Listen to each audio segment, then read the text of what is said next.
하면서 좀 부탁을 해보도록 하겠습니다. 먼저 우리 김혜진 씨, 진짜 오랜만에 들어오셨는데 본인 네. 소개하고 근황 좀 얘기해 주시죠. 안녕하세요. 오랜만이에요. 저 근황이랄 거 별로 없고요. 그냥 격리 시대를 집에서 어떻게 한껏 에너제틱하게 살기 위해 노력하고 있습니다. 뭐 하시는 분인지 좀 소개해 주세요. 뭐 하시는 분인지.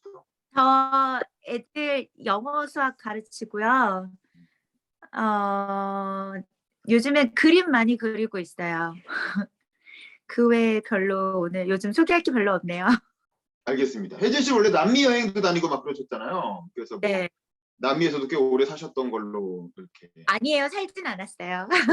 여행만 제가 하셨군요. 근데 이제 코로나 때문에 여행을 못 가니까 어떻게? 답답해 죽을 것 같아요. 그러니까요. 그래서 우리가 오늘 이 테스트를 이 코로나 시대에 맞게 이제 다뤄보게 됐습니다. 그다음에 우리 정지웅 변호사님, 정지웅 변호사님도 간단히 본인 소개 부탁드립니다. 예, 안녕하세요. 저 정지웅 변호사입니다. 예, 뭐 요즘은 뭐 경실련 활동도 열심히 하고요. 또 대선 국면이고 해서 오늘 책은 한 반 정도밖에 못 읽어 왔습니다. 예, 반갑습니다. 네, 수고하셨습니다. 그다음에 우리 권그린 학생, 권그린 학생도 간단히 본인 소개 부탁드립니다. 안녕하세요.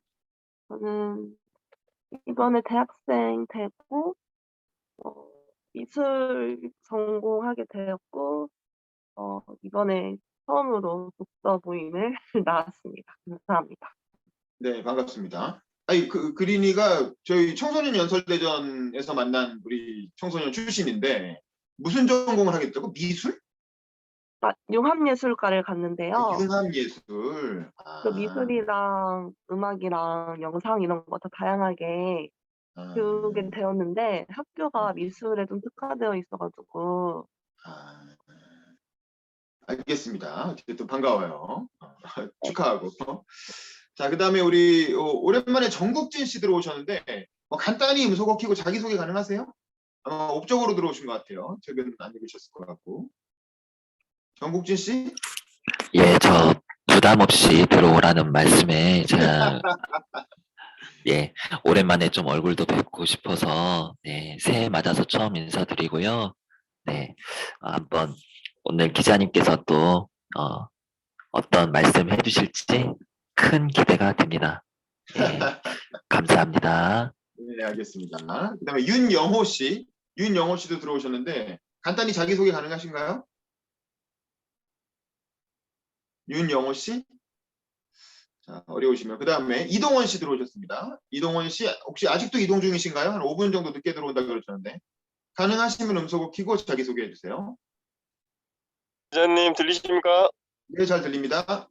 지금 비디오는 열었는데 안 되는 것 같고요. 네네. 저는 독일 회전기 업체에서 기술 영업 담당하고 있는 이동원이라고 하고요. 지금 운동하려고 이동 중이고 저는 항상 독서 모임에 참여하려고 하는데 책을 다 못 읽어서 항상 부담감을 가지고 참여하고 있습니다. 책을 못 읽었다는 게 얼마나 못 읽었어요? 몇 페이지나 읽었어요? 뒤에는 속독해서 다 읽었습니다. 속독해서 읽었는데 상세하게 문구 하나하나를 못 봤습니다. 그럼 혹시 운동하러 이동하는 중이니까 먼저 그냥 소감을 얘기하실래요? 속독으로 지금 주차하고 11시부터 시작이라 오케이. 네, 진행은 계속 할 수 있습니다. 네, 그러면 주차부터 먼저 하시고 알겠습니다. 네, 예. 우리 정지웅 변호사님부터 그러면 간단히 뭐 읽은 데까지라도 뭐 다 못 읽었겠지만 읽은 데까지라도 소감 얘기해 주세요. 예, 뭐 책 보면서 이제 뭐 처음에는 뭐 쥐가 죽은 숫자들이 막 쭉 나오고 그 다음에는 이제 사람 사망자 숫자가 나오고 뭐 사망자 숫자를 뭐 총합으로 발표를 안 하고 적게 보이려고 뭐 이렇게 분산해서 말하고 이런 것들은 뭐 요즘에 우리의 모습하고 굉장히 닮은 것 같아요. 그래서 뭐 우리는 막 백신 이런 거 얘기하는데 여기는 막 혈청으로 하려고 하더라고요. 그래서 그것도 좀 찾아봤는데 우리도 처음에는 혈청으로 하려고 하다가 그게 막 부작용이 많아가지고 지금 이 혈청으로 안 하는 것 같더라고요. 그래서 지금 뭐 이제 정책 당국에서 뭐 우왕좌왕 하는 거나 뭐 상당히 그런 어떤 유사점이나 이런 것들이 보였고요. 그리고 이제 제가 본 거는 이제 막 그 보건대인가 그거 만들려고 이제 막 의기투합하고 이제 막 그런 과정까지 봤거든요. 그리고 이제 인상적으로 기억되는 그런 장면들은 뭐 이런 거죠. 그 성당에서 막 신부님이 막 뭐 죄가 많아가지고 막 이렇다면서 이렇게 막 얘기하는 부분 있잖아요. 그런 부분들 보면서 이게 참 이 종교에 대해서도 굉장히 좀 생각해 보게 됐고, 이게 저기 뭐지? 넷플릭스 드라마 그 지옥에서 뭐 새진리회? 막 약간 그런 느낌도 좀 났어요. 그거 이제 그런 거였고, 그다음에 그 신문 기자가 자꾸 이 바깥으로 나가려고 난리를 치잖아요. 그러면서 막 사람들 찾아다니고 이런 모습들이 처음에는 굉장히 이렇게 우리 보면은 진상 민원인처럼 막 느껴졌어요. 근데 막 무슨 논쟁을 하는데 추상에 대해서 막 얘기를 하잖아요. 이 사태가 추상으로서 어떤 개인의 그런 사랑, 그 사람은 사랑을 택한 건데, 랑베르인가요? 뭐 네, 맞습니다. 사랑을 택한 건데, 그거를 막 사람들이 다 인정을 안 해주잖아요. 너는 뭐, 근데 그게 이제 우리가 이제 굉장히 지금도 어떻게 보면은 그 전체적인 규율이나 이런 추상의 영역에 있어서 그런 것들을 이제 개인들한테 강요를 하는데, 그러면은 이런 그 상황에서 개인의 어떤 사랑의 가치라든가 자기 개인의 어떤 특성이라든가 이런 거를 추상의 이름으로 다 말살해 버리는 것이 그게 과연 옳은 일이냐, 그런 거에 대한 또 생각도 있었고요. 그 다음에 또 이제 중간중간에 제가 책을 막 줄치면서 보지는 않아서 뭐 이렇게 무지라든가 그 다음에 무지로 인해서 이렇게 하는 게 뭐 착한 의도를 가지고 막 한다 그래도 이게 막 악할 수 있다, 막 이런 문구도 중간에 누군가가 얘기를 했던 것 같아요. 그래서 저는 일단은 뭐 끝까지 얘기하도록 하겠습니다. 예. 네, 알겠습니다. 근데 우리 권그린 학생도 읽은 부분까지 소감 얘기해 주세요. 음, 네, 저는 사실 책을 좀 그렇게 많이 읽지는 못했고 또 띄엄띄엄 읽어가지고 한 전체적인 좀 소감을 말씀드리자면은 일단 '아프면 안 되겠다.' 이런 생각이 들었어요. 어쨌든 쥐도 죽고 사람들도 죽고 그리고 그거를 숨기려고 하고, 왜냐면 좋은 일은 아니잖아요. 계속 원인을 모르는 병으로 자꾸 죽고 이런 것들이. 근데 사실 아프고 뭐 죽고 이런 게 인간이 아프고 죽는 걸 인간이 힘으로 어찌할 수 있겠느냐마는 '최대한 잘 먹고 건강하게 하면서 아프지 않도록 해야겠다. 그게 진짜 좋겠다. 아무리 돈이 많고 뭐 집이 좋고 막 이래도 아프면 진짜 다 소용이 없는 것 같다.'라는 생각을 일단 1차적으로 했고, 그리고 진짜 저도 이거 보면서 '지금 약간 이거 약간 우리나라 코로나랑 똑같은데? 비슷한데?' 이런 생각을 했어요. 그리고 좀 저는 일단 백신을 안 맞았는데 백신을 맞지 않았으니까 할 수 있는 활동들이 제약이 된단 말이에요. 식당이나 지금은 도서관은 풀렸는데 원래는 도서관도 못 갔고.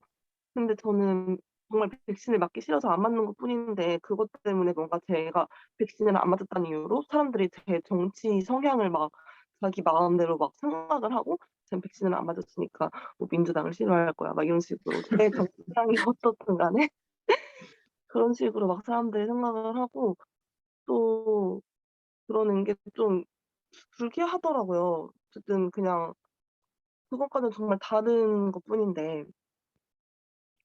그래서 어쨌든 책을 읽으면서 느꼈던 거는 일단 하자는 것이었고, 또 변호사님이 그 "무지도 어떻게 보면은 잘못이다."라는 문구를 읽었다고 하는데, 저도 원래 살면서 무지할 수도 있는 거지 '배우려는 마음이 있으면은 괜찮은 거 아닌가?'라는 생각을 했는데, 그걸로 어떤 사람들이 피해를 보고 상처를 보고 이런다면은 이 무지가 자기가 그러고 싶어서 그러는 게 아니더라도 다른 사람들에게 피해를 주니까 그것도 어떻게 보면은 어 '잘못이 될 수도 있겠구나.'라는 생각을 하게 되는 것 같습니다.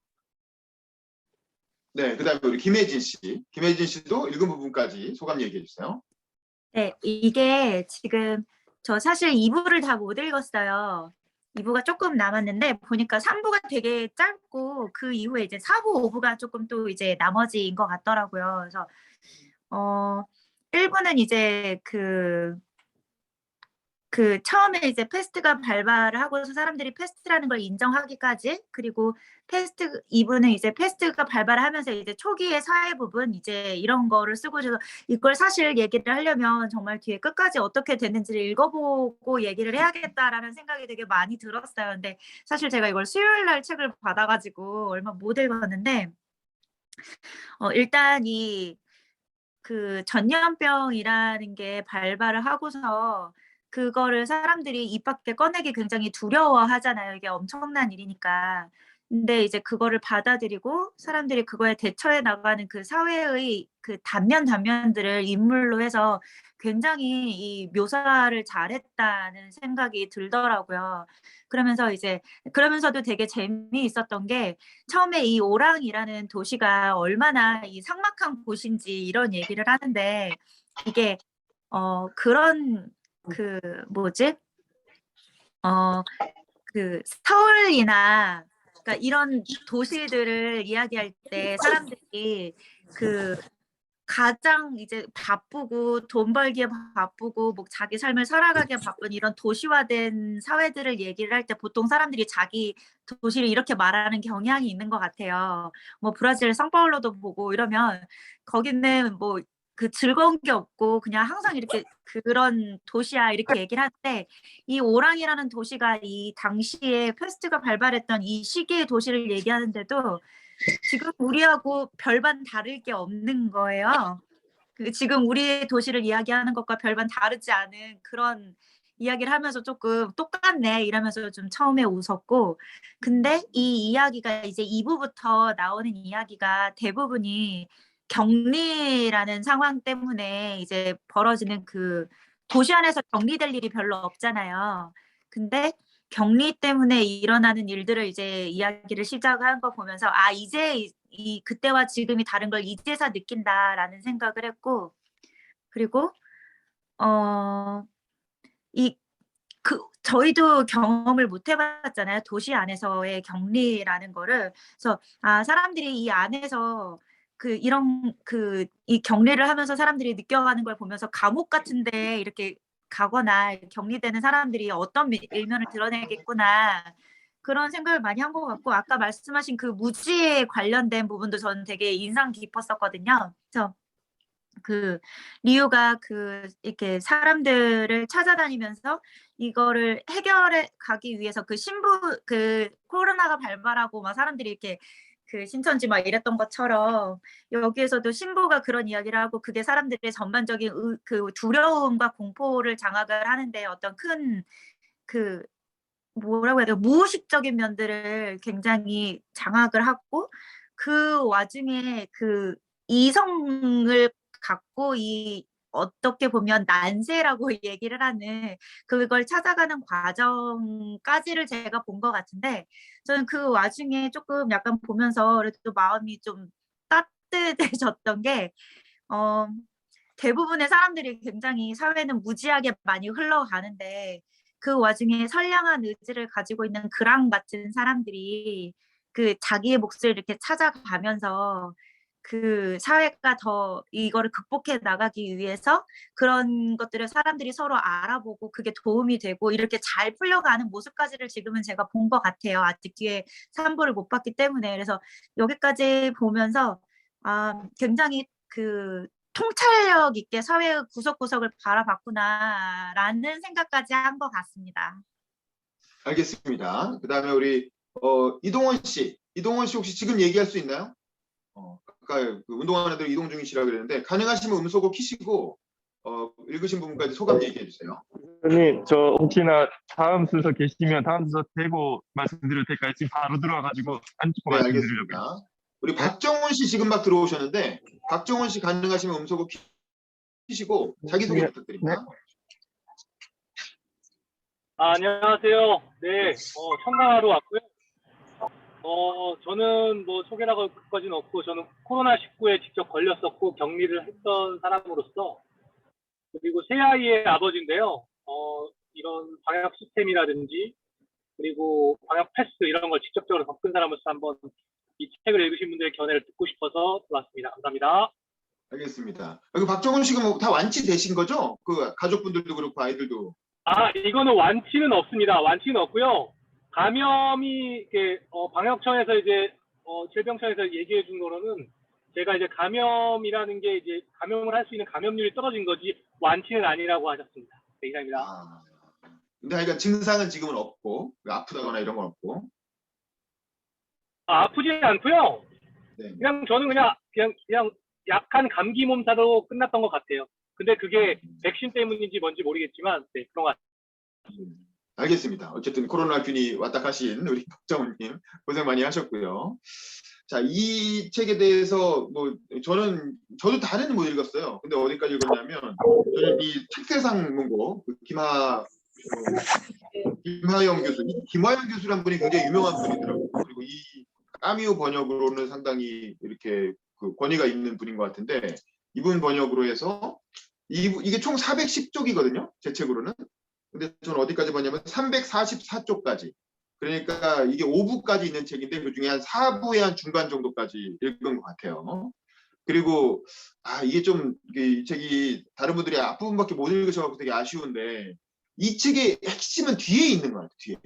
이 책이 고전의 반열에 오르게 된 핵심은 뒤에 있고 왜 그러냐면 앞부분은 패스트가 발생해서 이렇게 전파되어 가고 사회가 어떻게 대응을 해나가고 거기서 주인공들이 등장하고 뭐 이 정도 내용이고 주인공들이 뭘 하고 이런 내용이고 뒤에 4부하고 5부에 가면 그 주인공들에 대한 얘기가 본격적으로 나오거든요.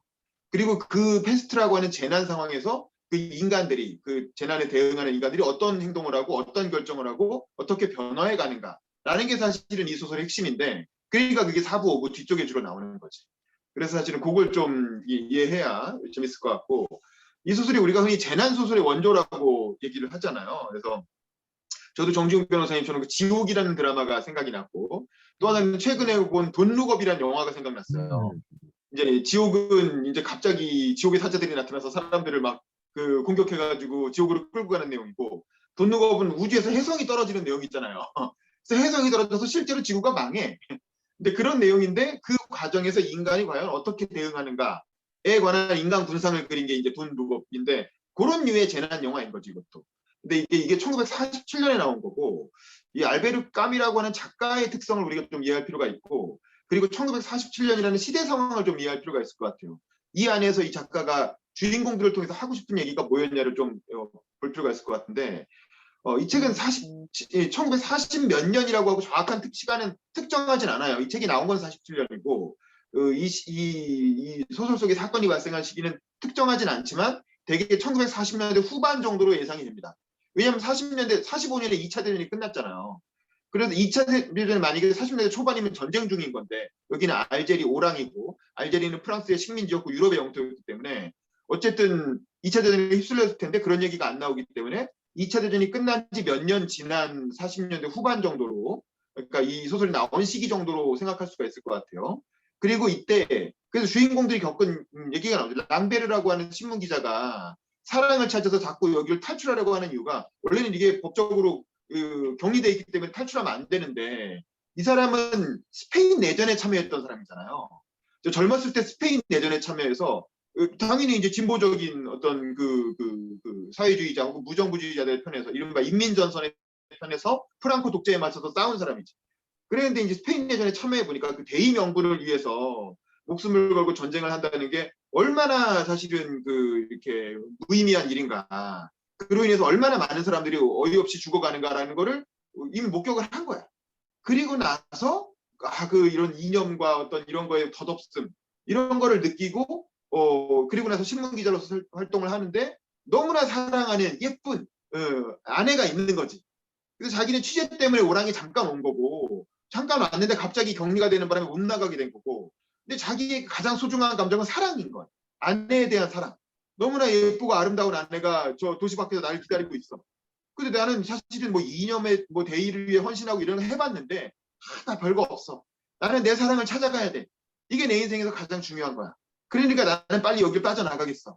라고 해가지고 이 주인공들의 도움을 받아가면서 어떻게 뭐 이렇게 경비하는 사람들한테 이렇게 뇌물도 주고 어떻게 선처도 요청하고 이렇게 해서 빠져나갈 길이 마련이 되잖아요. 그래서 이제 빠져나가려고 자기 사랑을 찾아서 사랑하는 아내를 위해서 이 도시를 탈출하려고 시도를 하면서 그런 와중에 이제 그게 이제 시점도 맞아야 되고 여러 가지 이렇게 복잡하니까 그걸 기다리는 과정에서 그 의사 주인공인 리웨를 도와주고 있는 그런 정도의 인물이고 그런 인물이 하나 나오죠.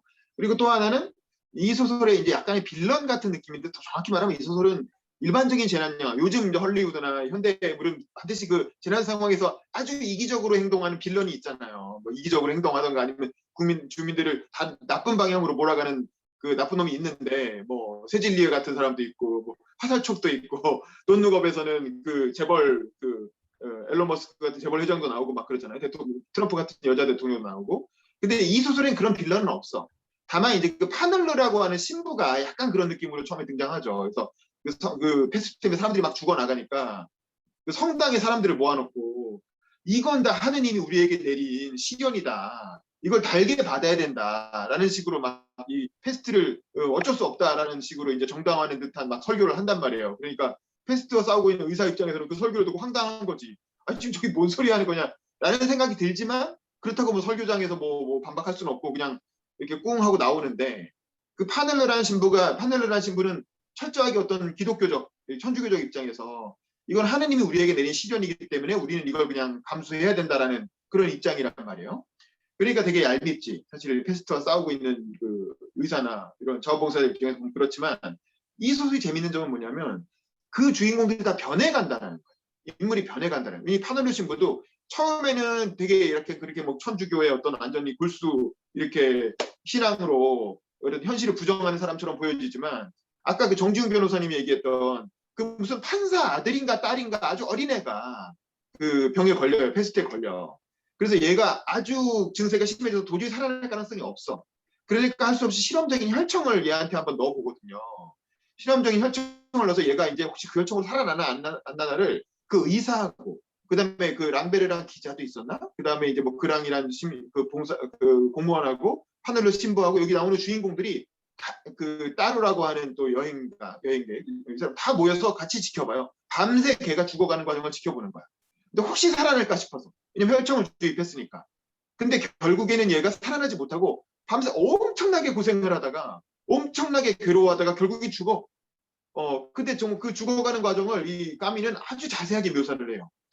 그러면서 이제 그 죽어가는 과정을 보면서 그 따룬가 누군가가 보면서 사실 얘는 이렇게까지 고생할 필요는 없는 거였는데 어차피 죽을 거였으면 그냥 뒀으면 그냥 빨리 죽었을 텐데 괜히 혈청을 주사해가지고 살아나나 안 나나 보려고 혈청을 주사한 바람에 얘는 죽는 순간까지 엄청나게 진짜 인간이 겪을 수 있는 모든 끔찍한 고통을 다 겪으면서 몸이 마치 좀비 이렇게 묘사하듯이 좀비가 막 몸이 이렇게 막 꺾어지고 막 이러잖아요. 그렇게 끔찍하게 죽어가는 과정을 이 주인공들이 다 같이 모여서 이렇게 본단 말이에요. 그 파넬러 신부도 혹시 살아날까, 얘 혹시 이걸 이겨낼까 하고 보는데 결국엔 밤새 괴로워하다가 결국엔 못 이겨내고 죽는단 말이죠. 그러니까 그걸 보고 다들 허탈해가지고 이게 뭐냐. 근데 걔는 10대 청소년인 거지. 걔가 무슨 죄를 지었겠어요. 인생을 살면서. 무슨 죄를 짓고 무슨 잘못을 저질렀겠어요. 진짜 선량하고 아무 죄 없는 어린 청소년이 우연히 패스트에 걸려갖고 아무 죄 없이 죽어가 엄청난 고통을 겪으면서 그 어른들이 거기다 혈청까지 나가지고 실험하는 과정에서 죽어가는 과정을 다 본단 말이야. 보니까 보고 나오는데 이제 리웨가 파넬러 신부가 같이 봤단 말이에요. 이 사람도 지역 유지니까 같이 봤다가 그러니까 파넬러 신부도 주말엔 신부로 일하지만 주중에는 이제 이 자원봉사를 같이 하고 있었던 거죠. 그러니까 신부한테 나오면서 이렇게 툭 치면서 물어보는 얘가 도대체 무슨 죄를 지었냐.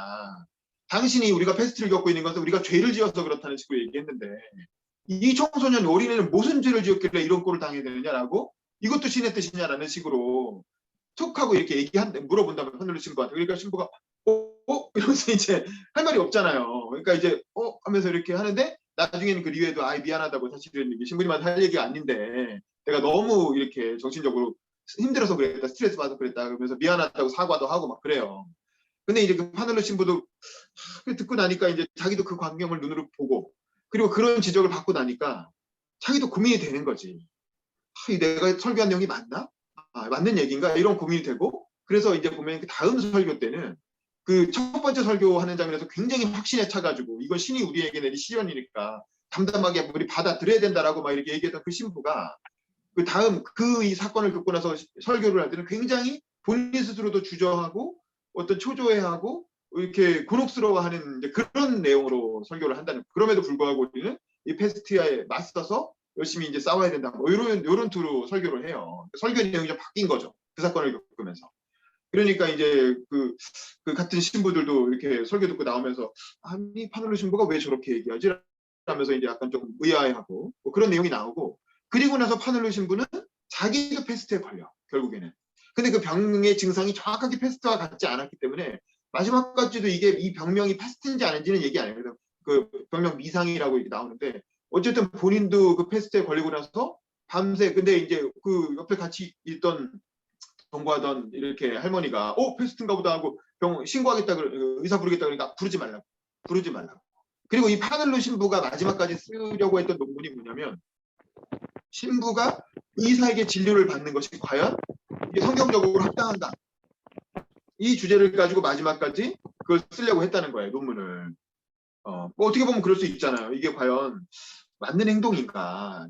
신부는 하느님의 이걸 받은 사람인데 이 인위적인 의사의 치료를 받는다는 게 과연 정당한가 이런 고민을 논문을 쓰려고 했는데 어쨌든 논문을 못 쓰고 결국엔 병에 걸려서 마지막 순간에 이제 밤새 고생하다가 역시 그 아이가 겪은 것과 같은 고통을 자기도 겪고 그리고 나서 그 파넬로 신부가 죽어요. 근데 죽었는데 정확한 이유가 페스트 때문이지는 안 나와. 근데 뭐 갑자기 병 걸려서 죽었으면 뭐 페스트 중에 일종이었다고 볼 수 있겠죠. 근데 증상은 좀 달랐다고 하는데 어쨌든 그런 내용이 나오고 파넬로 신부는 마지막까지 고민하다가 죽은 거지.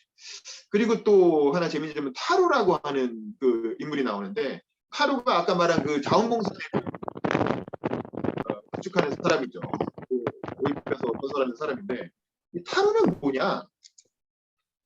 좀 되게 재밌는 사람이에요. 이 타로라는 사람은 원래 오랑 시민도 아니야. 그냥 여행객이에요. 여행객인데 이게 여행을 하다가 우연히 호텔에 투숙을 했는데 격리가 돼버린 거야. 그러니까 이제 아까 말한 랑베르는 신문 기자로 취재 왔다가 격리된 케이스고 타로는 여행객인데 이제 와서 격리가 된 거야. 근데 격리가 돼놓고 보니까 상황이 이렇게 돌아가니까 뭐 자원봉사자도 조직하고 이렇게 그 사람들 돕는 일을 하고는 있어요. 그리고 리우라고 하는 의사랑 같이 이제 자원봉사자 조직하고 이런 일을 도우니까 만나서 이제 실무적인 얘기를 계속 하다가 어떤 게 나오냐면 이제 옥상에 올라가서 같이 또 그 파넬로 신부의 그 설교를 들어. 같이 설교를 듣고 나서 옥상에 올라가가지고 둘이서 리우랑 타로랑 얘기하는 장면이 나와요. 근데 이제 이 장면이 그 옥상 위에서 두 명의 대화가 이 소설의 아주 핵심적인 주제를 얘기하는 대화라고 누가 얘기하더라고요. 그 친구가. 근데 뭐냐면 타로가 이제 그렇게 물어요. 리우한테 선생님은 의사 선생님은 종교가 있으십니까? 하나님을 믿으십니까? 이렇게 물어. 그랬더니 리우는 되게 이렇게 까뮈의 화신이라고 할 만한 그 사람인데 아주 이게 실존주의자인 거죠. 까뮈가 실존주의자잖아요. 그 사르트르랑 비슷한. 그리고 그런 어떤 종교적 신념에 이렇게 막 그걸 되게 싫어하는 사람이지. 저는 안 믿습니다. 저는 하나님 안 믿습니다. 저는 종교가 없습니다. 이렇게 얘기해요. 그러니까 따루가 종교가 없는데 왜 이렇게 패스트에 걸린 사람들 돕는 일을 하십니까? 그렇잖아요. 이건 이렇게 한다고 천국에 간다는 보장도 없고 종교가 있으면은 내가 이렇게 하다가 재수없게 패스트 걸려서 죽어도 선행을 베풀다가 죽었기 때문에 하느님이 나를 천국으로 인도하실 거다. 이렇게 생각하고 그 일을 할 수 있잖아요. 자원봉사를. 근데 리우는 그 종교가 없는 거야. 이거 하다가 죽으면 그냥 죽는 거예요. 이거 해가지고 선행을 했기 때문에 보상받는다는 개념이 없어. 천국에 간다는 개념도 없고. 근데 이거 왜 하냐 이거죠. 당신 이거 왜 하십니까? 이렇게 물어봐요. 그러니까 이제 파넬로 신부는 이렇게 하다가 죽으면 천국에 간다는 생각이라도 했으니까 열심히 그렇게 자원봉사를 했을 거 아니에요? 근데 리우는 종교인도 아닌데 신앙도 없는 사람인데 왜 이렇게 남들을 위해서 목숨을 거는 위험한 일을 하느냐.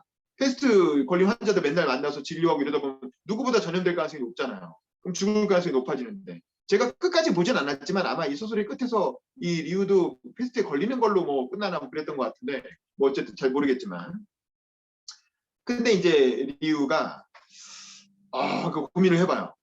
내가 왜 그러지? 라고 이제 이렇게 고민을 해보다가 그냥 그게 나의 직분이다.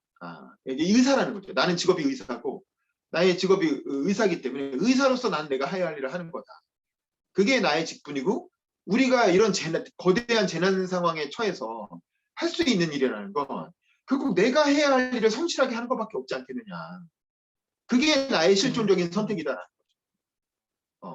그게 이제 리우 의사의 답변이고 이제 뭐 그런 얘기 그러니까 따루가 그렇군요. 라고 이제 그냥 납득을 하고 내려가는데 대화는 그렇게 끝나요. 그리고 따루도 한참 있다가 같이 또 자원봉사를 만들고 이렇게 자원봉사하는 작업을 열심히 하다가 4부 뒷부분에 가면 이제 따루의 얘기가 나와요. 그럼 따루 이 사람은 왜 이렇게 열심히 일을 이렇게 자원봉사를 하냐? 왜냐면 여행객이잖아요. 아무런 의미가 없어. 이런 걸 해야 될 아무런 의미가 없어. 근데 이제 자원봉사 때 만들고 또 패스트 걸린 사람들, 난민들 이렇게 치료하는 돕고 이러다 보면 자기도 패스트 걸릴 위험이 높아지는데 왜 이걸 하느냐? 라고 했을 때 이제 따루가 자기 얘기도 또 한참 하거든요. 따루는 뭐냐면 부잣집 아들로 태어났어요. 어렸을 때. 근데 아버지가 차장검사인가 그래가지고 집안은 이제 큰 생계 어려움은 없었고 어머니는 굉장히 독실한 이제 그 조용한 그냥 그 전업주부였고 근데 이제 아버지로부터 이제 평소에 사랑을 받으면서 별 고민 없이 크고 있었던 어린애였는데 10대 때인가 어렸을 때 아버지가 갑자기 야 너 내가 일하는데 한번 와볼래? 그래가지고 아버지가 이 공판하는 이렇게 아버지는 검사니까 차장 검사니까 마지막에 딱 선고를 할 거 아니에요. 이제 뭐라고 그러죠? 공고를 하는데 검사가 이제 구형을 하는 거죠. 그 자리에 와서 아빠가 일하는 거 한번 봐. 그래갖고 알았어 하고 이제 아빠 일하는 법원에 이렇게 놀러 간 거죠. 놀러 가서 아빠가 뭐 하나 이렇게 봤더니 아빠가 하는 일이 뭐였냐면 사형을 선고하는 일을 하는 거예요.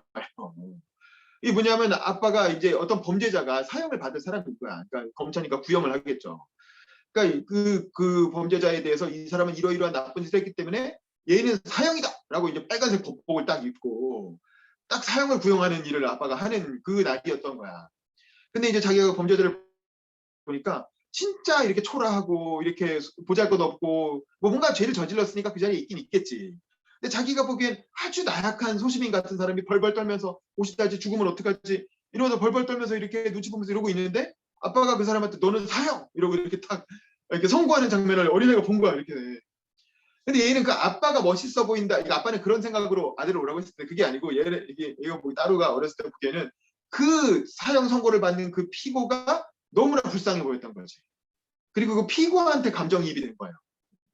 그러면서 아빠가 이렇게 사형을 딱 때리는 거 보면서 뭐야 이게 뭐지? 뭐 이러면서 이제 깜짝 이렇게 놀라게 되고 그러면서 이제 그때부터 아빠와 심리적 거리를 두기 시작하는 거죠. 오히려 아빠가 이상한 사람으로 보이고 이제 아빠가 이렇게 아빠는 그냥 법을 집행하는 것 뿐인데 아빠가 사형을 한 게 아니잖아요. 사람을 죽인 건 걔고 그 사람인 거고 아빠는 그 사람을 죽인 사람 등에 대해서 정의를 집행하는 사람인데 이 어린 아들이 보기에는 아빠의 그런 모습이 너무 무섭고 생경하고 저건 아니지 않나? 어떻게 사람이 사람을 죽일 수가 있지? 어떤 이유로 법을 통해서든 뭐든 하든 그러니까 이건 그런 생각을 가지게 된 거죠. 그러니까 일종의 어떤 그 사회의 어떤 그 기득권 기성 제도에 대해서 문제의식을 가진 비판적 지식인이 되는 거죠, 따루가. 그렇게 해가지고 이제 어른이 돼서도 이제 그런저런 일들을 뭐 이렇게 많이 경험하면서 또 동네 유지쯤 되니까 또 사형 집행에 참관하는 일도 했다는 거예요, 자원봉사로. 그래서 사형을 실제로 집행하는 일도 들어가서 봤는데 뭐 이렇다니까 많은 사람들이 이제 그 당시에 총사령을 하던 시절이니까 총사령이라는 건 멀리 사람들이 얼굴에 뭐 씹어놓고 벽에 이렇게 세워놓으면 멀리서 이렇게 이렇게 겨누총 사격하면 타당 뭐 총만 꽉 죽고 이렇게 생각을 한다는 거지. 흔히 실제로 사형 집행을 보지 않는 사람들은 영화 같은 데서 그런 장면으로 사형 집행 이래지겠거니 생각하는데 실제로 자기가 들어가서 본 사형 집행은 어떤 식이었냐면 그 사형 받는 사람이 이렇게 서 있으면 한 1.5m 앞에서 쏜다는 거예요. 아주 가까운 데서. 그래서 그 사람이 한 2발짝만 앞으로 걸어가면 총구가 가슴에 닿을 정도로 아주 가까이에서 사형 그 집행인들이 이렇게 총구를 들이대고 그 다음에 이제 사형하면 그 다음 총을 다다당 하고 쏘니까 심장에다가 이제 총을 왜냐하면 이게 빗나가면 안 되니까 확실하게 한 번에 이렇게 집행하기 위해서 그렇게 했나 봐요. 옛날 40년대 그 당시에 그랬겠지. 요즘은 그렇게 안 하죠. 요즘은 뭐 그 야구 수면제 같은 걸 투여하기도 하고 아니면 전기 이렇게 해가지고 집행하기도 하고 뭐 그러는데 그때는 이제 2차 대전 끝난 직후니까 이제 총사령이 만연하던 시절이니까 그렇게 했나 보지. 그래서 다다당하고 심장이 없어질 정도로 총을 이렇게 확 쏜다는 거야. 그래갖고 심장이 뻥 뚫릴 정도로 구멍이 나고 그래서 죽는다 이거지. 자기는 사형 집행하는 걸 이렇게 눈으로 봤다 이거야, 진짜로. 그러면서 이게 인간이 할 짓이냐, 그러니까 이런 생각을 했다는 거야. 근데 이제 이런 얘기가 이게 참 재밌는데, 제가 요거 관련된 해설 유튜브도 몇 개 보고 그랬는데, 이게 이 소설로 인해서, 이게 알베르 까미가 유명해진 게 이방인이라는 소설이잖아요. 이방인이라는 소설이 이제 실존주의를 대표하는 소설로 까미를 세계적인 명사로 만들었는데, 이 몇 년 뒤에 이 두 번째 페스트라는 책을 낸 거야. 이 페스트도 엄청 유명했거든요. 많이 팔리고. 근데 이제 앞부분 보면 좀 재미는 없죠. 근데 이 소설 때문에 사르트르랑 관계가 틀어졌다는 거예요. 사르트르나 시몬드 보바르랑 관계가 틀어졌다는 거예요, 까미가. 왜냐면 사르트르는 기본적으로 레지스탕스 운동을 했던, 2차 대전에 나치에 맞서서 레지스탕스 운동을 했던 그 진보 지식인잖아. 그리고 이제 뭐 일종의 사회주의 성향을 가지고 있는 이념, 이렇게 진보 이념의 지식인인데, 이게 까미가 쓴 이 소설을 보니까 그때 1945년, 46년에 무슨 일이 있었습니까? 프랑스에서 나치 전범들 처형했잖아. 나치에 부역했던 전범들은 엄청나게 그때 드골이 집권하고 나서 수백 명, 뭐 몇 명인지 모르겠죠. 우리는 친일파 정산을 제대로 못했지만, 이래서 프랑스는 나치 전범 처형을 엄청나게 했다고. 몇백 명에서 뭐 몇천 명까지 모르겠지만 당시의 명사들, 그 나치에 부역했던 사람들을 엄청나게 사형을 시켰단 말이야. 총살하고 정의의 이름으로. 무슨 얘기인지 아시겠죠? 근데 이 따루의 어떤 그 묘사를 통해서 이게 정확하게 그걸 비판하는 건 아니지만, 1940년대 후반의 상황에서 아버지가 검사로서 이렇게 사형수들을 집행하고 사형을 집행한 것에 대해서 비판적인 묘사를 막 한단 말이에요. 따르라는 사람이 이렇게 문제의식을 가지게 된 얘기를 하면서. 마치, 그러니까 이걸 보면은 정의의 이름으로 나치 부역자들을 처단하는 우리가 뭔가 잘못했다는 거야? 약간 이런 불편함을 느끼게 되는 거예요. 이 소설을 읽으면서. 사르트르 같은 사람들이. 무슨 얘기인지 아시겠죠? 우리 치면 촛불 집회에 참여한 사람들이 촛불 집회 이후에 우리가 박근혜 감옥에 보내고 4년간 가둬놓고 막 그랬잖아요. 촛불 집회로 인해서 이른바 적폐로 몰린 사람들 사법적으로 단죄해서 막 20년, 30년 감옥에 가둬놓고 막 이렇게 때리고 막 그러면서 다 같이 박수치고 그랬잖아. 근데 이제 이 까미는 그런 상황들이 또 불편한 거야. 이게 사람이 할 짓인가? 정의의 이름으로 누군가를 죽이고 이러는 게, 아무리 우리가 2차 대전이라는 그런 큰 일을 겪고 그놈들이 나쁜 짓을 했죠. 홀로코스트를 일으키고 막 유태인을 학살하고 세계대전을 일으킨 거에 부역한 놈들이지만, 그렇다 하더라도 우리가 전쟁에서 이기고 혁명에 성공했다는 이유로 이렇게 상대들을 단죄하는 게 과연 옳은 것인가? 라는 문제의식을 가진 거예요. 따루라고 하는 지식인의 그 이름을 통해, 그 말을 통해서 그런 모습을 보여주는 거죠. 까미가. 그러니까 사르트르 같은 사람들은 뭐야 이거? 왜 이래? 이런 생각을 가졌던 거고, 실제로 이 소설이 나온 지 몇 년 뒤에 까미를 단교를 공개적으로 단교를 선언하면서 이렇게 전 인류의 이름으로 까미를 파문한다 뭐 이렇게까지 얘기를 했다는 거예요. 그게 사르트르와 까미가 결정적으로 이 소설 때문에 갈라섰다는 거죠. 그러니까 어떤 얘기냐면, 전통적인 진보적 입장을 가진 지식인과 끊임없이 비판적 태도를 가지는 이 진보가 집권한 세상에 대해서도 비판하는 그런 지식인 사이에 어떤 이렇게 단절이 발생하는데, 그걸 보여주는 게 이 페스트라는 소설이라는 거예요. 그 계기가 된 게. 어쨌든 그렇고, 근데 재밌는 건 그럼에도 불구하고 따루는 마지막까지 이 페스트에 걸린 사람을 돕는 자원봉사를 해요. 그러다가 따루 본인도 페스트에 걸려서 죽고, 뭐 그렇다고 저는 뒤까지 보진 않았지만 그렇게 된다고 하더라고요. 그리고 아까 말한 랑베르라고 하는 사람이 있잖아요. 그 기자. 자기는 너무나 사랑하는 아내가 있어서 그 사랑 때문에 이렇게 자원봉사는 하지만 자기 그 준비가 되면 탈출하려고 했던 사람 있잖아요. 근데 그 랑베르도 탈출 날짜가 잡혔어. 이제 모든 게 다 이렇게 그 경비원들하고도 다 얘기가 됐고, 자기를 풀어주기로 다 이렇게 결정이 돼서 이제 자기네 집 사고 나가기만 하면 돼.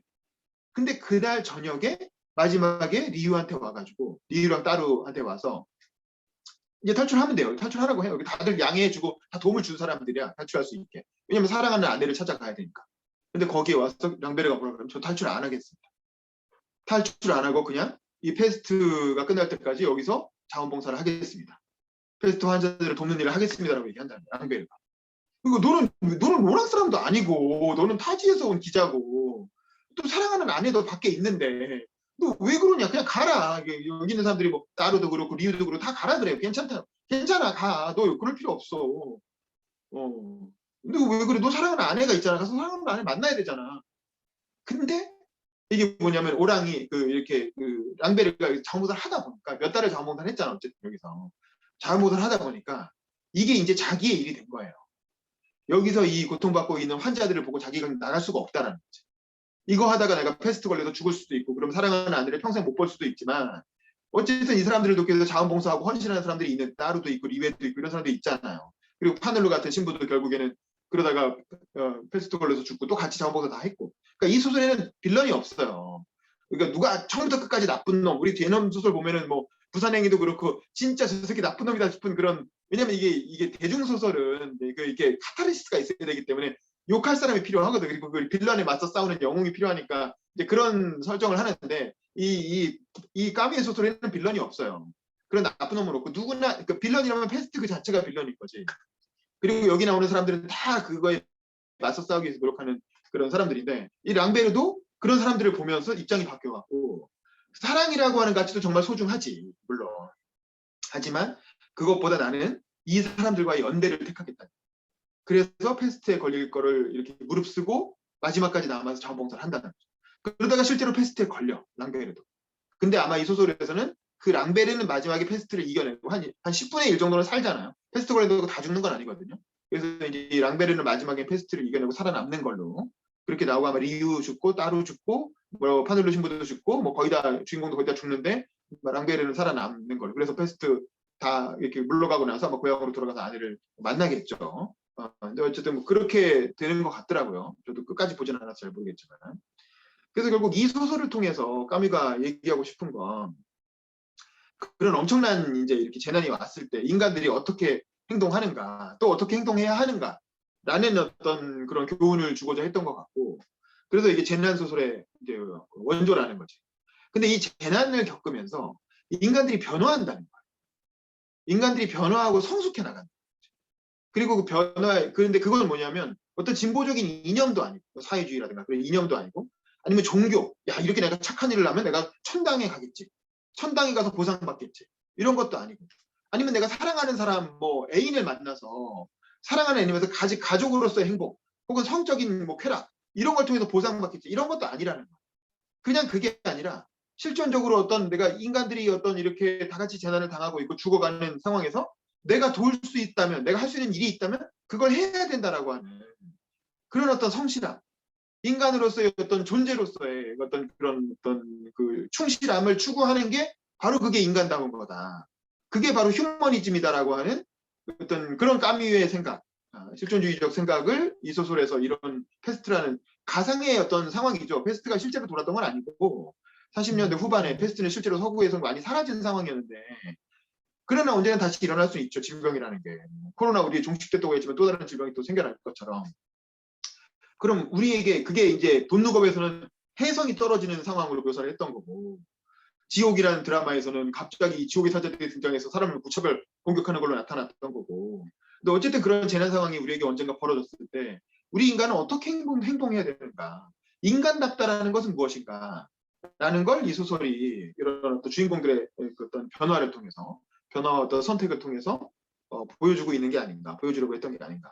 그래서 저는 그래서 이 소설을 보면서 돈룩업 그 영화에 나왔던 레오나르도 디카프리오 그 교수의 어떤 그 행동이 생각이 나요. 그 대사 중에 마지막에 어떤 게 있냐면 결국에는 그 교수가 온갖 뭐 방송도 출연하고 이렇게 뭐 청와대 백악 가서 대통령도 만나고 막 거리에서 시민운동도 하고, 그러면서 이제 저스트 룩업 하늘을 쳐다보니까 혜성이 떨어지고 있는데 혜성이 안 떨어질 거라고 걱정할 필요 없다고 얘기하는 게 무슨 소리냐라면서 막 여러 가지 대중운동도 하고 아리아나 그랜데 끌어들여서 막 이렇게 콘서트도 열고 별의별 시도를 다 하잖아요. 그렇게 시도를 하다가 결국에는 안 돼가지고 혜성이 떨어져서 지구가 멸망하는 순간이 온단 말이야. 그랬을 때 이제 무슨 일을 하냐면 가족들을 그 옛날에 그 자기가 바람 펴가지고 여자 앵커랑 눈 맞아서 바람 피는 바람에 와이프랑 이혼 직전까지 가잖아요. 그 애들이랑. 그래서 떨어져서 뭐 이렇게 활동을 하다가 나중에 마지막 순간에 죽겠다 싶으니까 그냥 같이 활동했던 사람들 다 데리고 고향으로 가서 그 별거했던 와이프를 만나죠.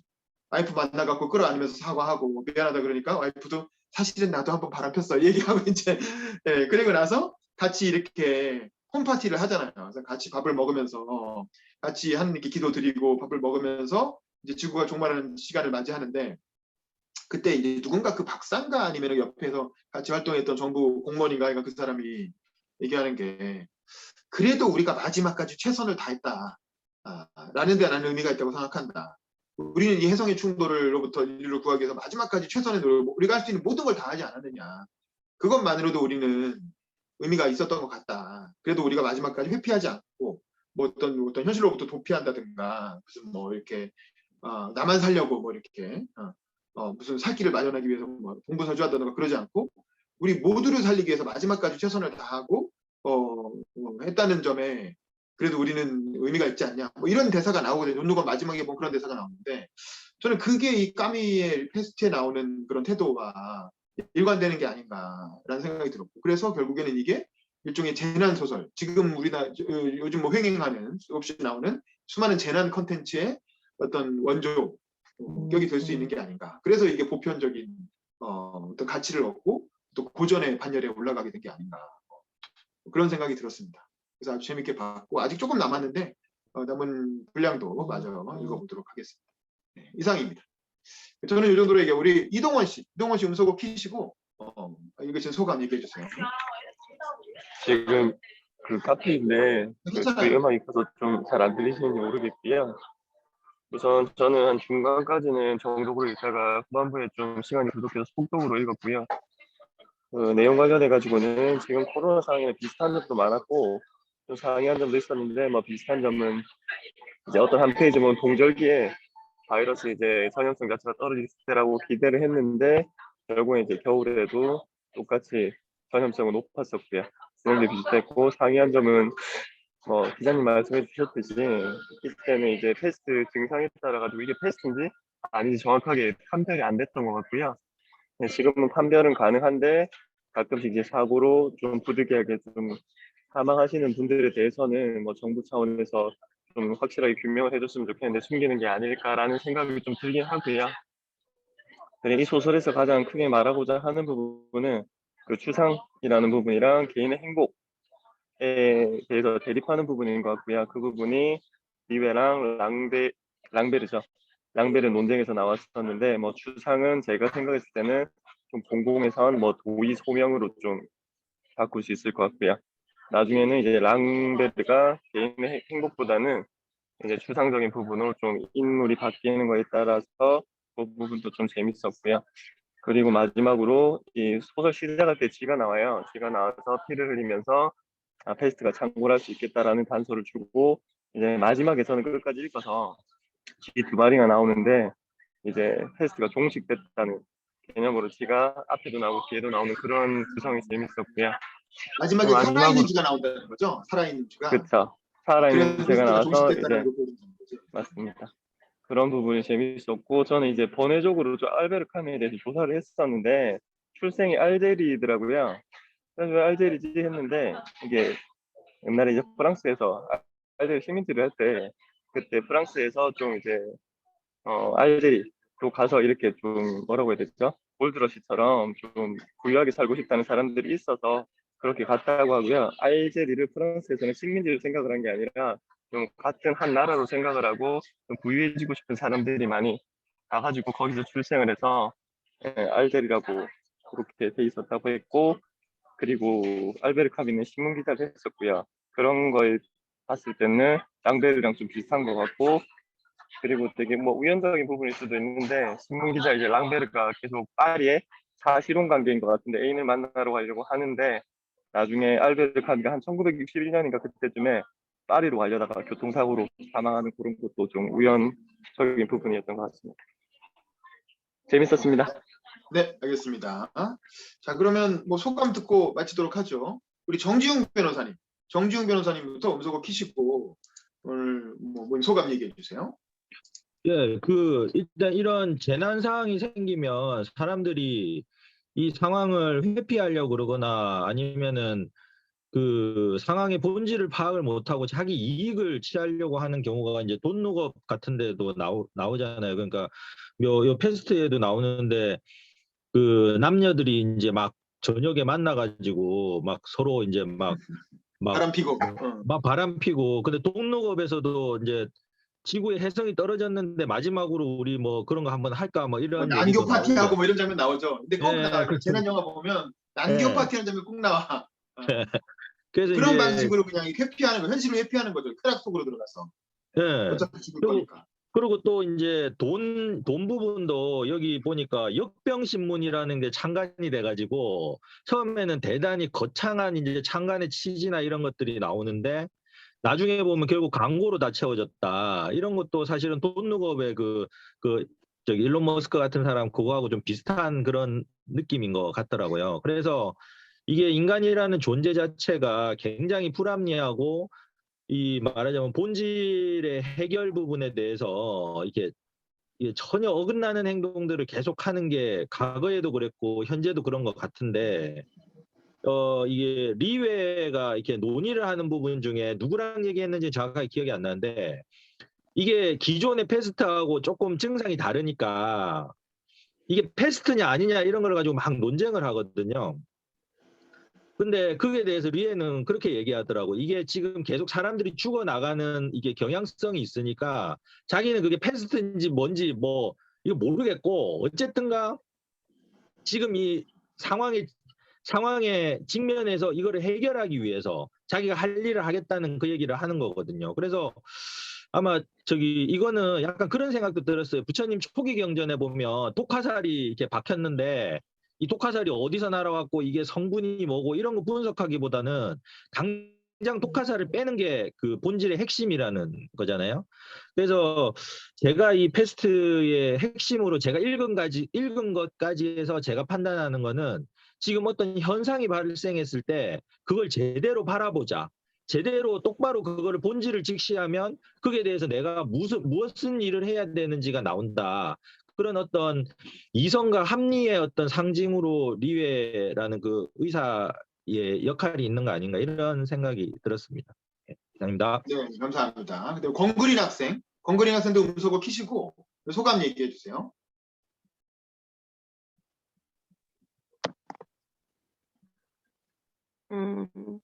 저는 책을 제대로 못 읽었지만 그 다른 분들이 너무 말씀 많이 해주셔서 잘 들었습니다. 저 같았으면은 제가 이 책 속에 들어가서 이런 상황을 마주했을 때 나 같으면 어떻게 행동을 했을까라는 생각도 하게 되는 것 같아요. 일단 봉사활동을 했을까라는 생각도 들고 네. 근데 사실 질병이라는 거를 인간이 어떻게 할 수 없고 이런 전염병들을 피할 수 없는 거기 때문에 음 평소에 최대한 건강하도록 해야겠고 네, 잘 들었습니다. 감사합니다. 네, 김혜진 씨 음소거 키시고 소감 얘기해 주세요. 네, 사실은 저 요즘에 좀 약간 생각이 많은 시기였는데 이 패스트가 사실 완전히 청구를 해서 격리된 상태 이후로는 그 일상 코로나보다 훨씬 더 심각한 약간 진짜 전쟁 같은 상황이잖아요. 근데 이 이전에 어떤 불합리한 일이나 어떤 이런 사회 현상이 하나 발생을 했을 때 사람들이 그것에 대해서 어떻게 대처를 하는가, 그리고 사람들이 어떤 면들을 보이느냐 하는 이 앞부분이 사실 저는 재미있었어요. 그래서 이 뒤에를 끝까지 읽어봐야겠다라는 생각을 하고 있었던 건데 오늘 기자님이 스포를 다 해주셔서 네, 굉장히 그래도 저 이거 굉장히 한 문장 한 문장 굉장히 공감도 많이 하고 그래서 심지어 밑줄 긋고 막 제가 이렇게 잘 안 하는데 책에다가 막 한 문장마다 생각나는 거 옆에 다 열심히 적고 막 이러면서 읽고 있었거든요. 근데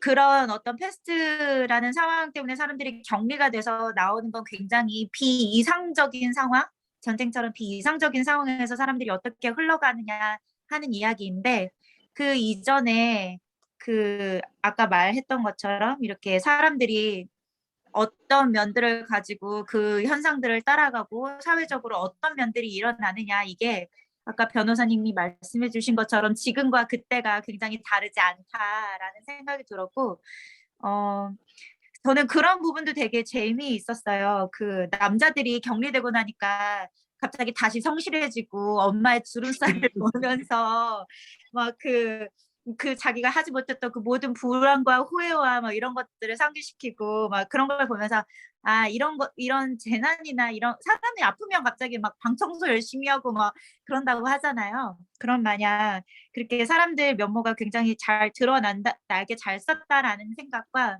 그리고 아까 또 얘기했던 것처럼 그 와중에 책에서는 비이성적으로 흘러가는 사람들보다도 이렇게 그 본성 굉장히 다양한 본성을 가지고 있는 사람들이 나오는데 그 사람들이 결국에는 각자 자기가 지금 당장 해야 하는 것 이런 것들에 충실하고 또 그게 그러니까 그런 좋은 면들의 그런 좋은 인간의 본질들을 보여주면서 이게 흘러간다라는 생각에 좀 마음이 따뜻했던 게 여전한 것 같고요.